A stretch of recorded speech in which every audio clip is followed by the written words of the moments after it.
the Madden voice. Tonight's T-Bonics, and again, I'm doing my little simulcast. You should get used to this right now because I've done it the last 2 weeks, and you know, same old thing. I'm live on the air Tuesday night, September 18th. I'm on the air live broadcasting, but I'm also videotaping for all the fans that want to see me live on YouTube. See my profile, you like that, don't you? But anyway, I cannot let this go unresponded to.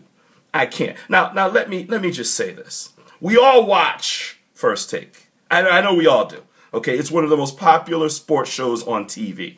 Okay, and we all watch Stephen A. Smith and Skip Bayless. And quite frankly, if you take either one of them off the show, it's not the same show. They're a very good pair. I enjoy watching them go back and forth. It's very enjoyable. And some might say that the Madden voice has, I don't know, imitated some of their things. I don't think we've imitated, but I do think that we respect their format, and I think that there are things that we can see that they do that are successful, and we may borrow a thing or two because we can. I mean, there is no such thing as originality anymore. Everything's borrowed, right? But anyway, I was watching my friend Stephen A. Smith, and I don't know Stephen A. I've never met him. I'm here in Bristol, Connecticut. I've never met him. I've never seen him, but I do know a few things about him. I know we're about the same age. I know we have some of the same interests. He likes wrestling, of course, big sports fan. I think he's pretty intelligent. If you watch him, he comes across very intelligent. He has no problem telling you how intelligent he is. I think I'm moderately intelligent too.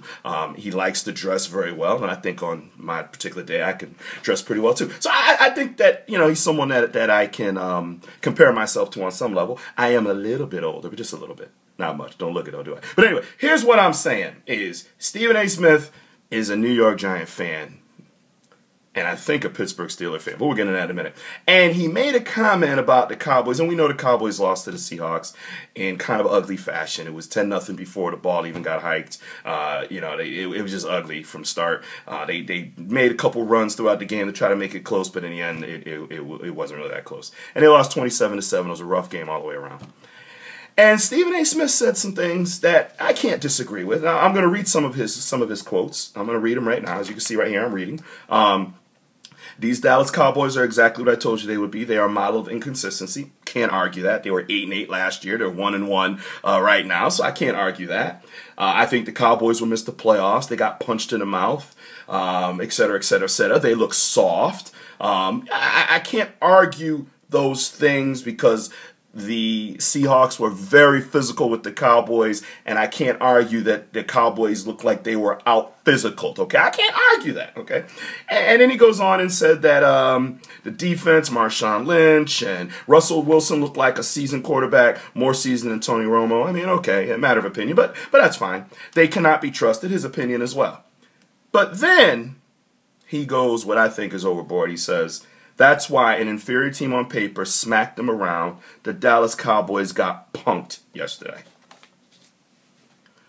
Punked. I take offense to saying that they got punked because they lost the football game. I take great offense to the term punked. Ashton Kutcher is not going to walk through the door and say, ha, you got punked. These guys are putting their lives on the line on every play. They are playing with a lot of heart and a lot of intensity to try to win a game, and they got outplayed and they lost. But to say that they got punked.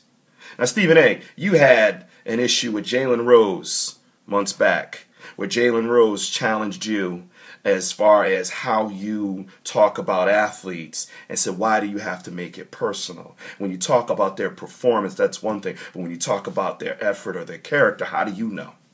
And he made such a good point. But now you're saying they got punked. They didn't get punked. They just got beat. So did Peyton Manning get punked, throwing 3 interceptions in the first quarter? The guy that you call the greatest regular season quarterback of all time? Did Tom Brady get punked, who got beat by the Arizona Cardinals? Or maybe Drew Brees got punked with the Saints that are now 0-2. I think you're biased when it comes to the Cowboys because you're a Giant fan. Or are you even a Giant fan because I hear you say, my Pittsburgh Steelers? I mean, can you pick a team and patronize them and say that this is my team? Or is it just going to be the team of the week, the flavor of the month? Stephen A., I respect you. I'm going to do a Stephen A. because I listen to you. I'm going to do a Stephen A. Stephen A., I like you and I respect you. And I think you're a hell of an analyst, and certainly a great writer and a great journalist. And yes, I wouldn't mind sitting in the seat that you're sitting in.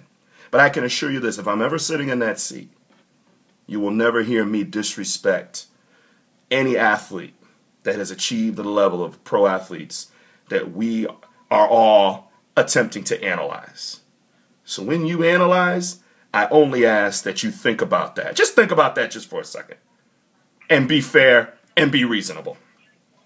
Remember, the Madden Voice airs weekly, Tuesday night, 8 o'clock. Just check the MaddenVoice.com or go ahead to Facebook and look up the Madden Voice on Facebook, or just check us out on Twitter. But remember, the Madden Voice is where all feuds are settled on the field.